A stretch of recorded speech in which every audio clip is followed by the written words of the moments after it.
महाराष्ट्र की जनता ने जो अप्रत्याशित इस प्रकार की जीत हमको दी है, इससे ये बात पूरी तरीके से स्थापित होती है कि महाराष्ट्र ये प्रधानमंत्री मोदी जी के पीछे है।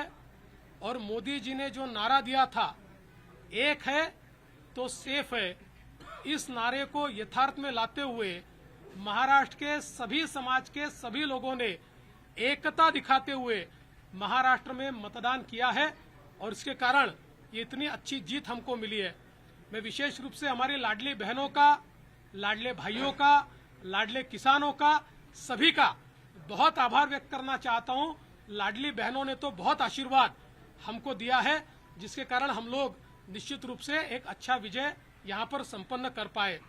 इसके साथ साथ लोकसभा में जिस फेक नैरेटिव को तैयार किया गया था और यहां पर जिन ताकतों ने अराजकता के माध्यम से फेक नैरेटिव को परकोलेट किया था, उनके खिलाफ लड़ने वाली सारी जो राष्ट्रीय ताकतें थी, जो राष्ट्रवादी विचारों की जितनी हमारी ताकतें थी, वो सारी ताकतों ने मैदान में उतरकर उस फेक नैरेटिव को समाप्त कर दिया। इसलिए उन सभी संगठनों का भी मैं आभार व्यक्त करता हूं जिन्होंने ये करके दिखाया। साथ साथ महाराष्ट्र में जो पोलराइजेशन का प्रयास किया गया था और किसी जाति विशेष, धर्म विशेष को, एक धर्म विशेष को पोलराइज करने का जो प्रयास किया गया था, मुझे लगता है वो प्रयास सफल नहीं हुआ, क्योंकि महाराष्ट्र में एक बहुत बड़ी परंपरा है, संतों की परंपरा है।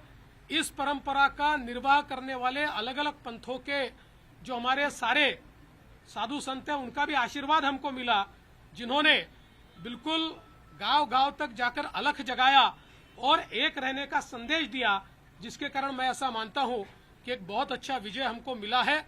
विशेष रूप से हमारे मुख्यमंत्री एकनाथ शिंदे जी, उप मुख्यमंत्री अजितदादा पवार जी, रामदास अठौले जी और हमारे साथ की जितनी छोटी पार्टियां हैं, हम सब लोग एक साथ रहे, एक साथ मिलकर हमने ये काम किया।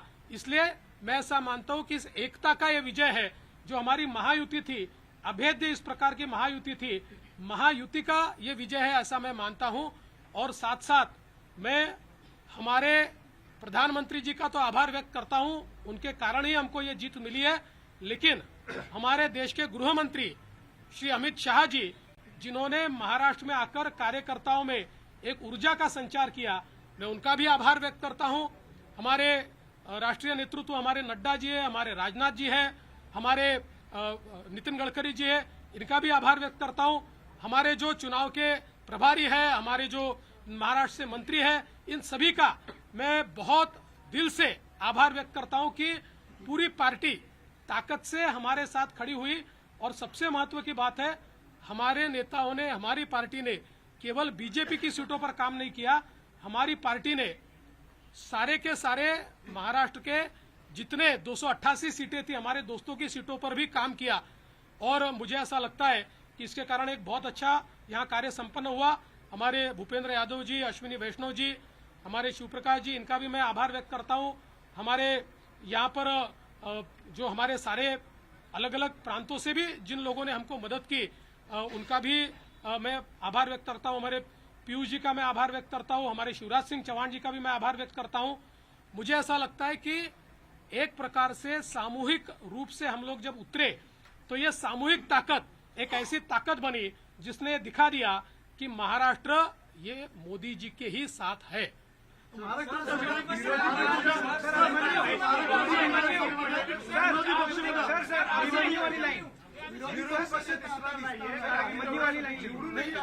अभिमन्यू वाली लाइन आणि सर एक दशांश आमदार लागतात, मात्र आपने अभिमन्यू की तरफ पूरा चक्रव्यूह आपने भेज दिया सर। ऐसा है, मैंने पहले ही कहा था कि मैं आधुनिक अभिमन्यु हूँ, चक्रव्यूह को भेदना जानता हूँ। हमने चक्रव्यूह को भेदा है और ये कोई मैं पहले भी कह रहा हूँ, वापस कह रहा हूँ, इस विजय में मेरा बहुत छोटा उसमें मैं समझता हूँ कि सहभाग है।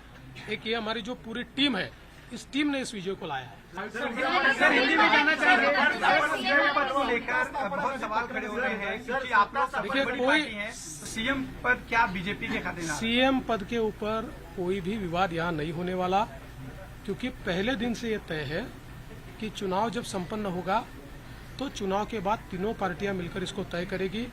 हमारे नेता आदरणीय होम मिनिस्टर साहब ने प्रेस कॉन्फ्रेंस में ये बहुत स्पष्ट शब्दों में बताया है कि चुनाव के बाद तीनों पार्टियां बैठेगी और इसका निर्णय करेगी।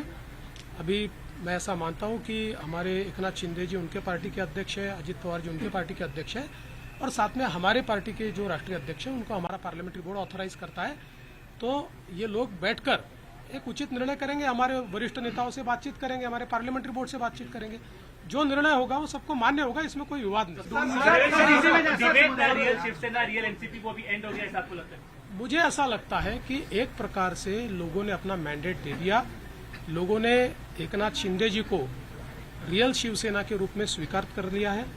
बाला साहेब ठाकरे की हिंदू हृदय सम्राट शिवसेना प्रमुख बाला साहेब ठाकरे की जो शिवसेना है उसकी लेजिटिमसी ये एकनाथ शिंदे जी को मिली है, और जो मूल एनसीपी है उसकी लेजिटिमसी अजित पवार जी को मिली है। सर मराठा आरक्षण को लेकर बड़ा मुद्दा बना, इसके बावजूद आपकी पार्टी बड़ी जीत यहाँ पर हासिल करी।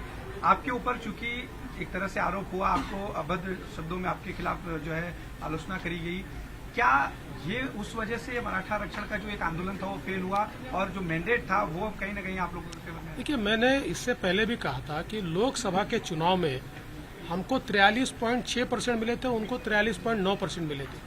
तो अगर मराठा समाज ने हमको वोट नहीं दिया होता तो क्या हम 43.6% पर पहुंचते? मराठा समाज हमारे साथ था, है और रहेगा। ओबीसी समाज हमारे साथ था, है और रहेगा। सारे समाज आज आप जब इसको डिसाइफर करेंगे, जब आप इसका विश्लेषण करेंगे तो आपके ध्यान में आएगा कि सब समाज हमारे साथ में।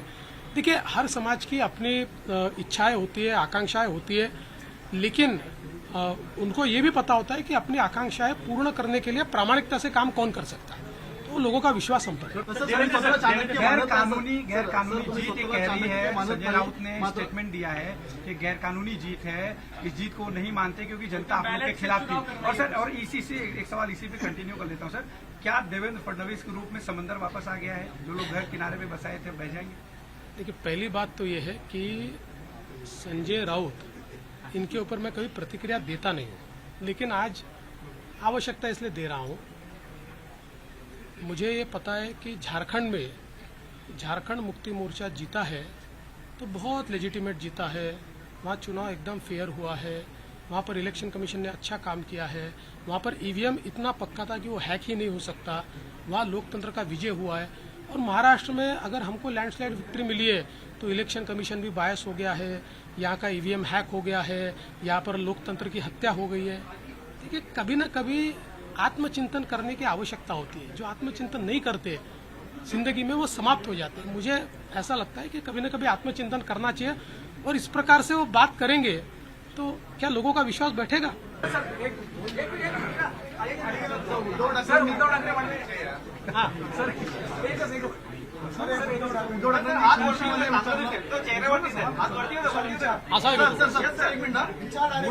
उद्धव ठाकरेंनी खुनशीपणे म्हटलं होतं, एकतर तू राहशील किंवा मी तरी राहील या निवडणुकीमध्ये, काय